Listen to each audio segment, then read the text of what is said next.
move. Striking. এবার কি পারিশ্রমিকটা পেয়েই যাচ্ছেন পারভেজ হোসেন ইমন? এখন আর কোনো প্রশ্ন থাকতে পারে না। এবার নিশ্চয়ই তিনি চিটাগং কিংসের মালিককে সন্তুষ্ট করতে পেরেছেন।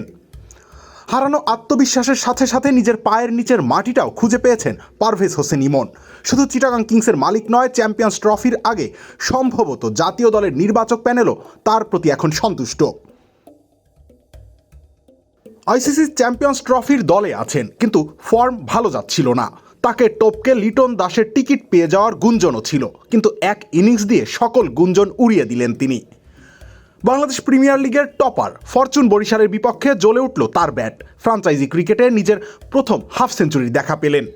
41 বলে 75 রান করেন। ম্যাজিক হার্বাল টুথপেস্ট দূর করে দুর্গন্ধ সৃষ্টিকারী দাঁতের সমস্যা। ইয়েস, দেখাও তোমার ম্যাজিক। ইনিংসটা এক অর্থে খুবই অদ্ভুত। 4 পেয়েছেন মাত্র একটা, কিন্তু ছক্কা আছে 9টা, মানে কেবল ছক্কা থেকে 54 রান করেছেন তিনি।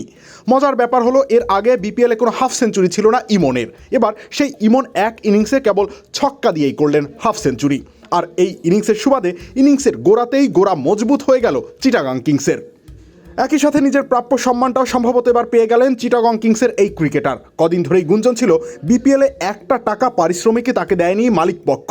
সেই সঙ্গে মালিক পক্ষের জবাবও আছে, পারিশ্রমিক পেতে হলে সন্তুষ্ট করতে হবে, টাকা নাকি তার গাছে ধরে না। তবে ইমন মনে করিয়ে দিলেন, এমন ফ্লুয়েন্ট পাওয়ার হিটার ওপেনার গাছেও ধরে না। তাকে যথার্থ সম্মান দিলে তিনি সেটা ফিরিয়ে দিতে পারবেন সময় মতো। রবিউল ইসলাম রনি, খেলা 71।